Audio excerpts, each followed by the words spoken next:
Welcome to the Three Martini Lunch. Grab a stool next to Greg Columbus of Radio America and Jim Garrity of National Review. Three Martinis coming up. Hey, really glad you're with us for the Thursday edition of the Three Martini Lunch. We've saved a stool for you here, and we have good, bad, and crazy martinis for you today. Let's start with the good, which really doesn't have a very good underlying story to it, but at least someone is stepping up on this issue, and it's the crisis at our southern border. Biden has addressed it as little as possible. Kamala Harris, I'm still not sure, has really addressed it publicly much. She's supposedly speaking with leaders in Central American countries about dealing with root causes of things, but she has not been to the border yet, and we certainly haven't heard many specifics from her. Well, the border state governors aren't planning to wait around much longer, and Greg Abbott is certainly stepping up. He tweeted out, "I issued a disaster declaration along Texas's southern border to provide more resources to protect landowners and enforce all federal and state laws to combat criminal activities stemming from Biden's border crisis. In Biden's absence, Texas continues to step up." And so in the statement, the governor has directed the Texas Department of Public Safety to enforce, again, all the different laws, including criminal trespassing, smuggling, human trafficking, directed the Texas Health and Human Services Commission to take all necessary steps to discontinue state licensure of any child care facility under a contract with the federal government that shelters or detains unlawful immigrants, and on it goes. He says President Biden's open border policies have paved the way for dangerous gangs and cartels, human traffickers, and deadly drugs like fentanyl to pour into our communities. Meanwhile, landowners along the border are seeing their property damaged and vandalized on a daily basis while the Biden administration does nothing to protect them. He says Texas will continue to stand up. So, Jim, it's the border states that obviously are feeling the brunt of this. We know from previous fights, Arizona in particular, that the states can't really replace the federal government in some of these capacities, but the federal government's not doing its job in a lot of ways. The Border Patrol is, but the administration's not. And so Greg Abbott's finally had enough. Good for him. Yeah, good for Greg Abbott. And the thing that kind of jumps out at me is that the Biden administration's preferred approach to the border crisis, and yes, it is a crisis, even though the AP doesn't like that word and Politico doesn't like that word and the Biden administration doesn't like that word, even though Biden sometimes slips up and refers to it as a crisis himself. They prefer the country stop paying attention to it. The attitude is their approach towards a lot of other problems, much like Russian hackers. If you ignore it, it'll go away. And that, of course, doesn't really work. Now, what makes people notice this? If you live in a border state, chances are you're noticing it all the time. But for the rest of the country, if you see a lot of headlines about it, it's in your mind, you get irritated about it. Maybe people complain to their congressman about it, or they email, or they get active on social media about it. Or they kind of, fade. But, other news topics come along and it kind of fades from people's concerns. Well, we know that roughly once a month, we're going to get some new update on the number of southwest border encounters from the Customs and Border Protection. And for the last 2 months, it's been a really, really, really bad number. Worst in 20 years. We haven't gotten the numbers for May yet. We'll probably get them sometime in the next couple of days. Shouldn't be any more than a week. And we'll get another series of headlines. Now, we don't know if it'll be another 200,000, but or 170-some thousand or something. But it's probably going to be a bad number. It's probably going to be a bad number until the summer heat makes traveling north much more difficult. And so I think each time we get a bad series of numbers, it forces this. I think actions like Greg Abbott increase the pressure on the Biden administration. This is a very interesting report from Axios a couple of days ago, saying that there, within the White House, there is a discussions of returning to an immigration policy that allows the U.S. government to more quickly deport families who illegally cross the border from Mexico. It points out that a lot of Democrats who would not like this. They associate this with the bad old days of the Trump administration. Well, they're reviewing it. There's no sense of when they're actually going to make a decision. The White House is emphasizing no final determinations have been made. But look, each month that there are really bad numbers and each month that you're seeing loud complaining from the likes of Greg Abbott, the more likely it is there's going to be so much pressure on the administration that Biden feels compelled to do something, and expedited removal might come back and get used again, which would at least be some mitigation on this ongoing problem, or as some of us would call it, a crisis. Biden has reversed Trump's policy of asylum seekers having to wait in Mexico till their claims were dealt with. There's not only catch and release happening, there's just release happening. Some aren't even given court dates from what we're hearing down there, which leads some to believe that Biden's not all that worried about it. He sees these folks as potential new voters. I don't know if that's cynical or the longer this goes on without much clear direction from this administration on what they're planning to do about it, how to view this. What do you think, Jim? Is this part of the plan, as some believe, or do you think they just don't know what to do? A little bit of both. Greg embraced the healing power of and. Look, I think that in the abstract, most Democrats see. I'd like to think that everybody across the board likes legal immigrants and welcomes legal immigrants. We might have some disagreements about how many legal immigrants should be allowed into the United States. For a really long stretch, the United States has legalized and given green cards to about 1 million people a year, which is by far more than any other country in the whole wide world. And that's a pretty darn generous and welcoming country.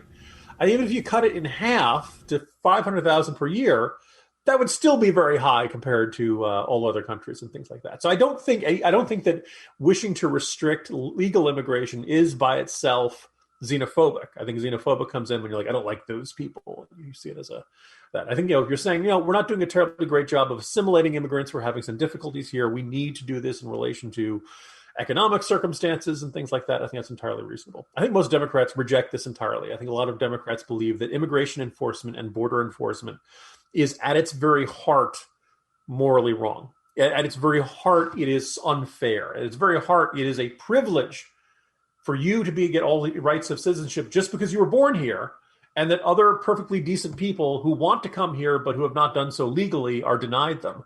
In the end, Democrats don't really believe in the concept of citizenship. They believe citizenship is basically, well, you're here.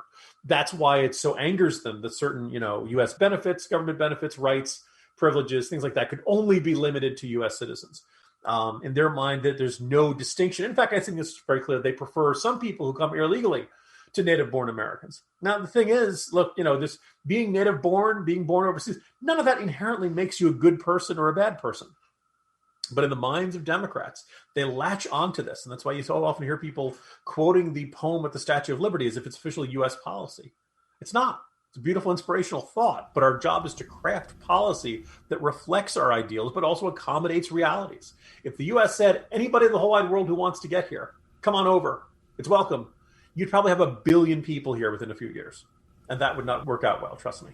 No, I think that's exactly right. I still remember Jim Acosta arguing that the Trump administration immigration policy did not live up to the Emma Lazarus poem on the side of the Statue of Liberty. And he was reminded that has never been U.S. immigration policy. But anyway, let's talk about a fantastic new sponsor. We introduced them yesterday, Omaha Steaks. Jim, I had more of their products last night. As I mentioned, I had the steaks on Monday. Fantastic, very tender, lots of flavor. Whole family loved them for the cookout. Then last night, we had the burgers and the Omaha Steakhouse fries. The burgers cooked out great, nice and juicy, big portions, nice hefty burgers, and it was very, very tasty. And I got to say, the big surprise, I knew the burgers would be good because I've had them before. The Steakhouse fries, fantastic, coming like potato wedges and with the seasoning. Absolutely could not get enough of those. I think there's a few left, so I might have those for a snack a little bit later today. But when it comes to Omaha Steaks and when it comes to grilling season and Father's Day around the corner, Omaha's got you covered. Now, Omaha Steaks aren't just steak. They are the best steak you will eat in your life, guaranteed. Visit omahasteaks.com, keyword martini, and order the Get Out and Grill assortment, which includes 4 10-ounce butcher's cut strips, 4 boneless chicken breasts, 4 Omaha Steaks burgers, 4 gourmet jumbo franks, a 16-ounce package of Omaha Steakhouse fries, 4 caramel apple tartlets, and signature seasoning. Send Dad more than just a gift. Send him an experience he will love, and he can share with you. Absolutely. And don't forget, again, for a limited time, like Jim just said, 4 free New York strip burgers with your order. That's omahasteaks.com, keyword martini. omahasteaks.com, keyword martini. Man, that stuff's good. All right, Jim, big story today. You've got it covered in the Morning Jolt. Vanity Fair actually first reporting this story. A months-long Vanity Fair investigation, interviews with more than 40 people, and a review of hundreds of pages of U.S. government documents, including internal memos, meeting minutes, and email correspondence, found that conflicts of interest, stemming in part from large government grants supporting controversial virology research, hampered the U.S. investigation into COVID-19's origin at every step. In one State Department meeting, officials seeking to demand transparency from the Chinese government say they were explicitly told by colleagues not to explore the Wuhan Institute of Virology's gain-of-function research because it would bring unwelcome attention to U.S. government funding it.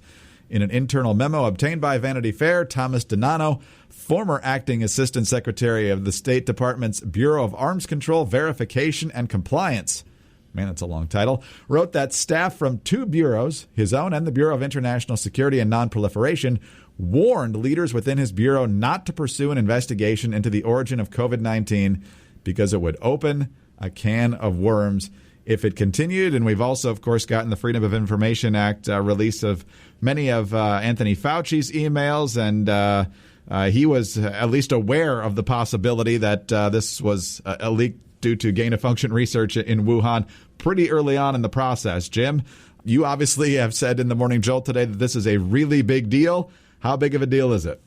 Well, let me give this the highest compliment I can possibly imagine, Greg. It's even better than what I wrote. And you know, joking about my own ego aside, no, it really is phenomenal work. Vanity Fair and Catherine Eban.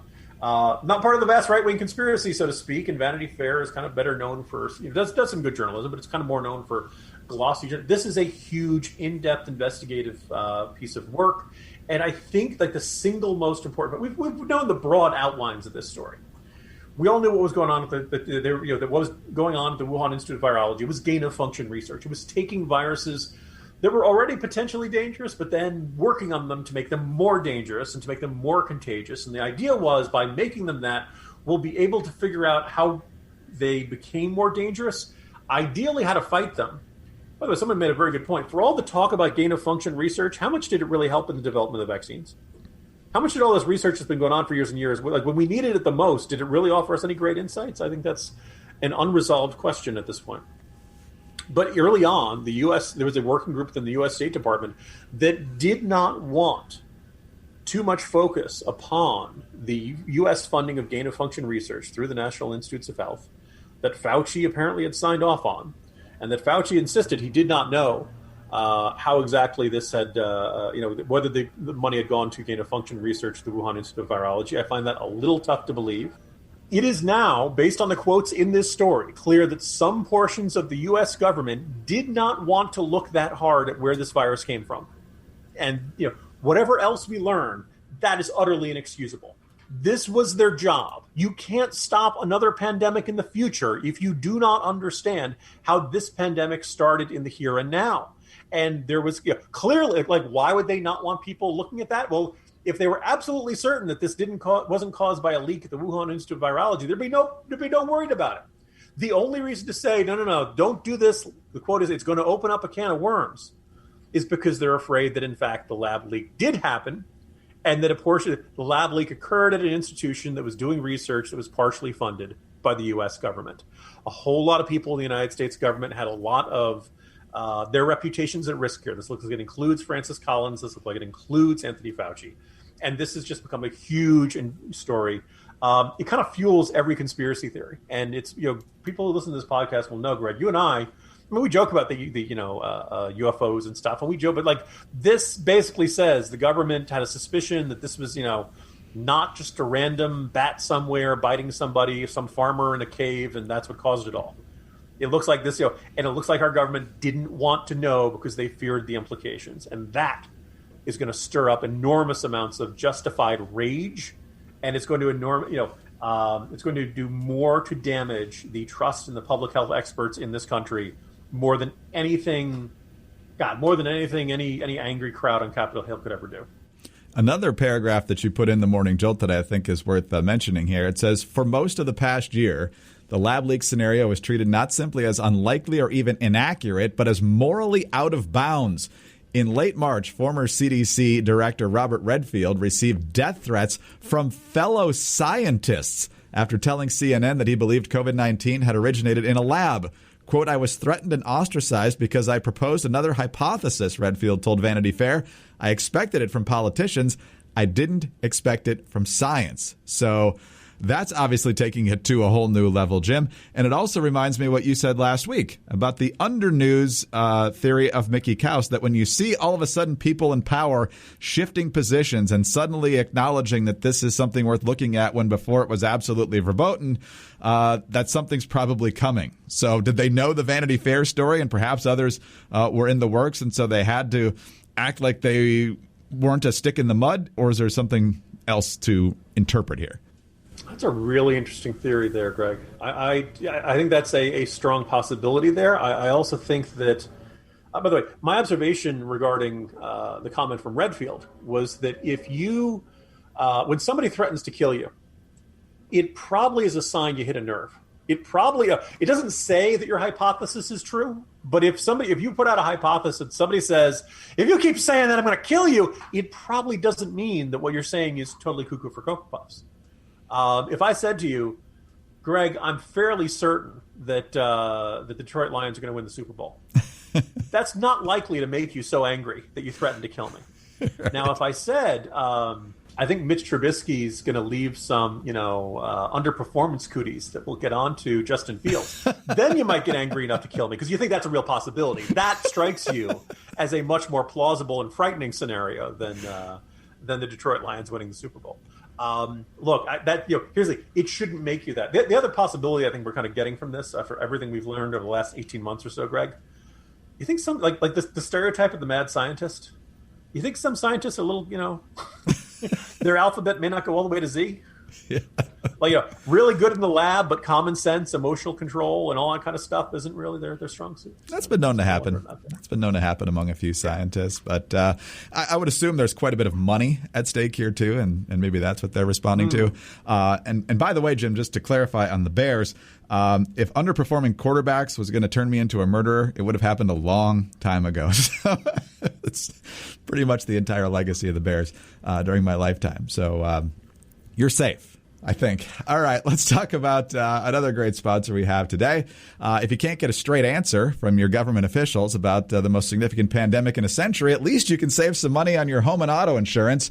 But there's only one company that can actually compare it for you properly and help you save hundreds and hundreds of dollars. So get a better insurance with Gabi, and I can tell you, you can do it because I've actually been on their site and seen how it works. Gabi is the one true comparison platform with fast, verifiable quotes and not just ballpark guesses. Use your current policy to find a better policy, comparing your current coverage with 40 of the top insurance companies. We're talking about companies like Progressive and Nationwide and Travelers, all in one place. You use your current insurance information to get started, and it's free, and they only show you policies that are the same or better than your current coverage. And many of them may be at a lower price. Gabi customers save $961 per year on average, and they will never sell your information, so you'll never have to worry about annoying spam or robocalls. I can't stress how easy this is. You just go on Gabi.com/Martini. You go through the questions on the quiz right off the top there, and it's not even really a quiz. It's like, where do you live? What's your zip code? How old are you? And that sort of thing. Very easy questions to answer in a very short period of time. Really just a couple of minutes. Eventually, at the end, I think it's about 9 or 10 questions, you link to your current insurance policy. And very soon after that, you see the comparisons from other companies for the very same coverage. We did not need to switch, but it was great to know and have that peace of mind that we didn't need to. But I can tell you, you can save hundreds and hundreds of dollars from some companies if you switch for the very same coverage. So it's definitely worth your time to check it out. So put your policy to the test like I did. You can get a better insurance with Gabi, totally free to check, no obligation. And as Jim said, they don't sell your info. Go to Gabi.com/Martini. That's Gabi.com/Martini, Gabi.com/Martini.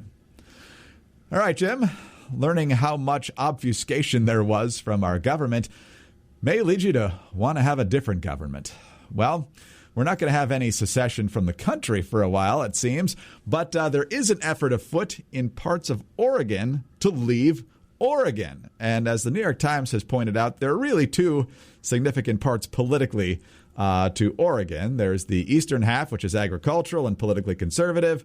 And then there's the wetter and woodier western half, as they put it, which has long been more populated and more liberal.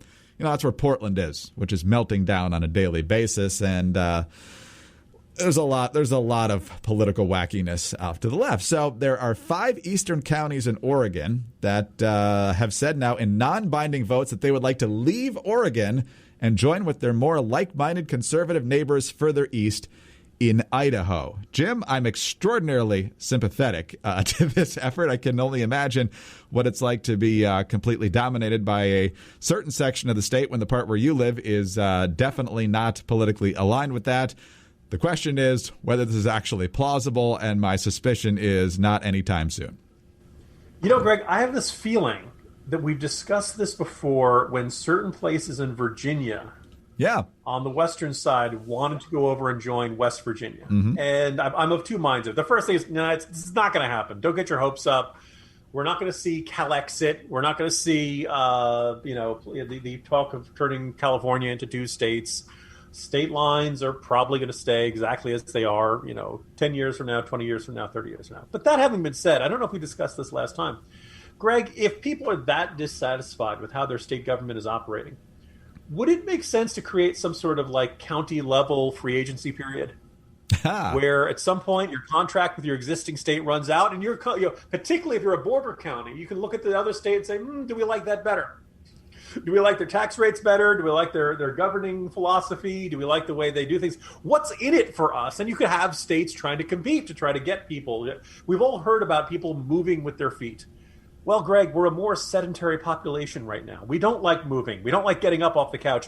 Why not just redraw the state lines the way we want? And honest to goodness, I say this way, I'm saying this tongue in cheek, but you could make the argument that Northern Virginia makes more sense as part of Maryland, or as part of the District of Columbia, for that matter, that basically that the entire national capital region is its own separate entity, and that doesn't make necessarily a lot of sense for one part to be governed in Annapolis and one part to be governed in Richmond and the other part to be governed from Washington, D.C. itself.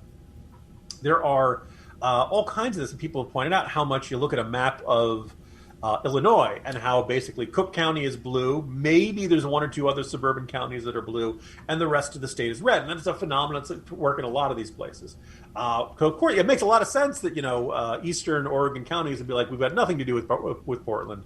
It's a completely different culture, but because they got just enough votes to outweigh us, we don't really get any say in how things get shaken out around here. And that's probably a phenomenon in a lot of states. So maybe this would encourage some accountability for this. So I don't think it's really going to go anywhere. But I do kind of think the idea of allowing people to contemplate changing it. I mean, the other thing is, think about all the jobs this would create for cartographers, Greg. If every couple of years we had to redraw the state lines, we already draw congressional district lines. So what would happen if we ended up screwing that? I mean, Rand McNally would be looking at this and going, yes, real excitement at that. So. Exactly. That would be shifting. And, if you allow some border counties to switch states, you create new border counties. And so if you don't improve, you can push the boundary a little further in that direction. Now, it's in British soccer. If you don't do well, you get bumped down to the next league. If you're a really lousy state government, like, say, New York or something, or California, or maybe Illinois, maybe just bit by bit, you'd keep losing counties as a strong indicator. But, people really don't like what they're seeing in Albany. And each year, a couple more counties decide to join either, I guess on one side you'd have Vermont. That's not a huge advantage. Or you could, actually, if they had a Republican governor, what am I saying? That might be a huge improvement. Or Pennsylvania, or I guess New Jersey or something like that. Yeah, a free agent period would be nice. Do you sign multi-year deals? Do you have signing bonuses? Do you have, performance clauses? How does all that work? Instead of state governments seeing what they can do to you, seeing state governments competing to see what they can do for you. Nice. Yeah, I'm holding out. I want a better deal. Create some conditions where people actually want to be there. I want a signing bonus. That's right. Guaranteed. All right. Well, good luck, people in Eastern Oregon. We certainly feel your pain, and you probably would be a lot happier in Idaho. And Oregon would just get bluer in that situation, but maybe your best option. So, we'll see where it goes, if anywhere. Jim, I will see you tomorrow. Take care. See you tomorrow, Greg. Jim Garrity, National Review. I'm Greg Corombos, Radio America. Thanks so much for being with us today. Please do subscribe to the 3 Martini Lunch podcast. We are very grateful for your kind reviews and your 5-star ratings. Also, remember to get us on those home devices. All you have to say is play 3 Martini Lunch podcast. Follow us on Twitter. He's at Jim Garrity. I'm at Dateline_DC. Have a great Thursday, and please join us on Friday for the next 3 Martini Lunch. The Biden administration is blocking lawmakers from getting to the truth at the border, and the Chinese have very disturbing ambitions in space. I'm Sarah Carter. On the latest Sarah Carter Show, I'll dig into these issues and a whole lot more with Texas Congressman Brian Babin. And I'll also discuss the left suddenly admitting that the COVID lab leak theory is worth investigating. Join me. Subscribe to the Sarah Carter Show at Spotify, iHeart, or wherever you get your podcasts.